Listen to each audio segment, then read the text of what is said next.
ছিলেন বীর পুরুষ গণেশ দেবতার চরণ বন্দনা আমরা এখানে করলাম। সম্রাট ব্রহ্মচর্য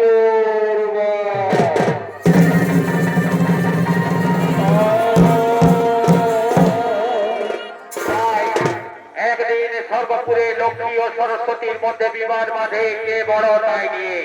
তাই লক্ষ্মী ও সরস্বতী বিচারের জন্য বৈকুণ্ঠ লোকের দিকে করেছেন আগমন। সঙ্গে রয়েছেন নারায়ণ।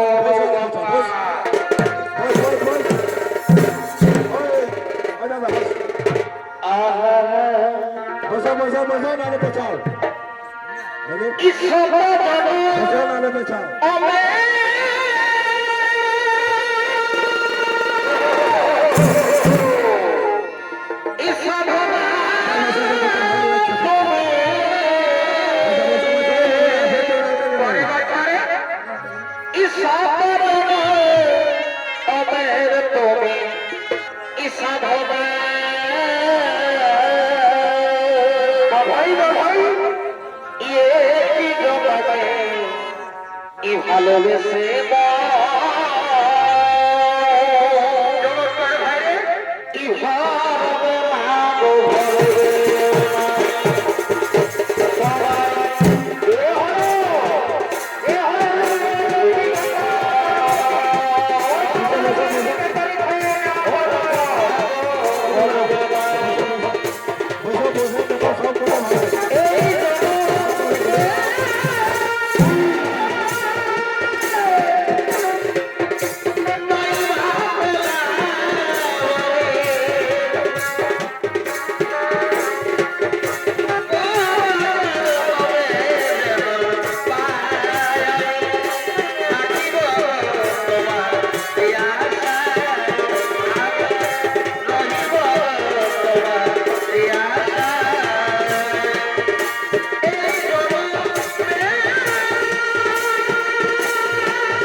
শোনো লক্ষ্মী, আমি তোমার কাছে জানতে চাই না, আমি নারায়ণের কাছে জানতে চাই এই বৈকুণ্ঠ লোকে আমার বর্তার স্থান কোথায়। না না সরস্বতী, তুমি তো এখন নিজেই দেখতে পাচ্ছ নারায়ণ এখন যোগ নিদ্রায় নিদ্রিত, তার এই যোগ নিদ্রা ভঙ্গ করা তোমার মোটেই উচিত হবে না। শোনো শোনো লক্ষ্মী, যে বৈকুণ্ঠ লোকের অহংকারের জন্য তুমি গর্বিত, সেই অহংকারের জন্যই আজ আমি তোমায় অভিশাপ দিলাম। অচিরে এই বৈকুণ্ঠ চালিয়ে যেতে হবে তোমাকে মর্তভূমি করে, অসুরের সাথে সংসার করিবে তুমি ধরণীর পরে।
সঙ্গে সঙ্গে নারায়ণ লক্ষ্মীকে বলছেন, ওগো বধূ বিষ্ণুপ্রিয়া, ওগো বধূ বিষ্ণুপ্রিয়া, কিবা এত তব এই বিষণ্ণ বরণ, জানতে চাই আমি প্রিয় তোমার এই চিন্তার কারণ।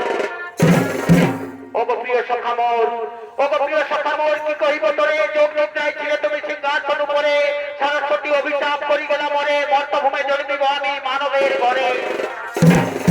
চিন্তা কেন করো প্রিয়ে, চিন্তা কেন করো প্রিয়, অভিশাপের তরে ধর্মধ্বজ রাজাকে বর দিলে তুমি তপস্যার করে, ধর্মধ্বজের কন্যা রূপে জন্ম নেবে তার ঘরে, হাসি মুখে যাও প্রিয়ে, বিদায় যাও মরে।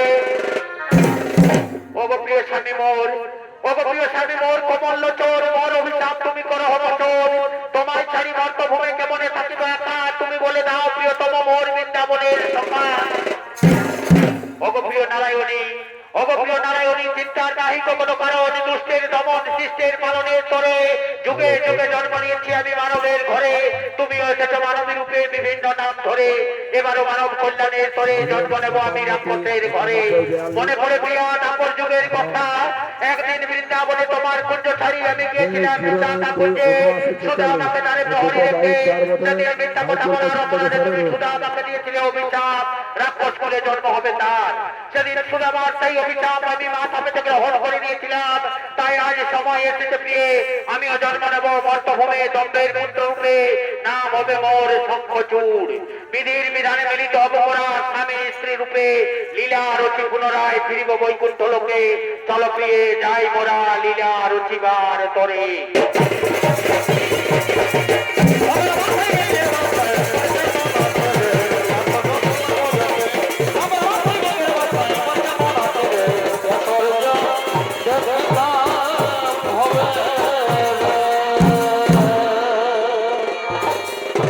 ওদিকে ওদিকে মর্তভূমে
যত দেব তাকে ঘরে ভাই রে ভাই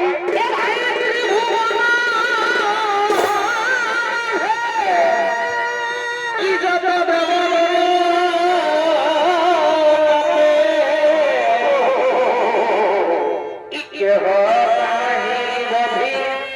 এবারে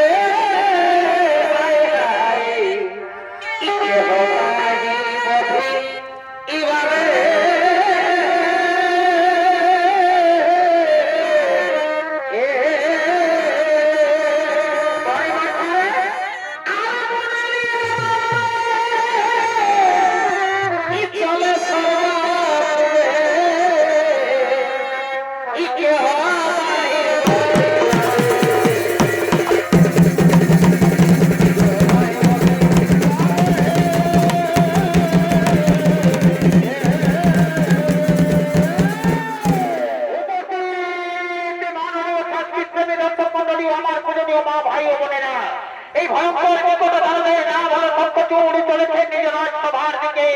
আর এই শঙ্করচূড়ের ভূমিকায়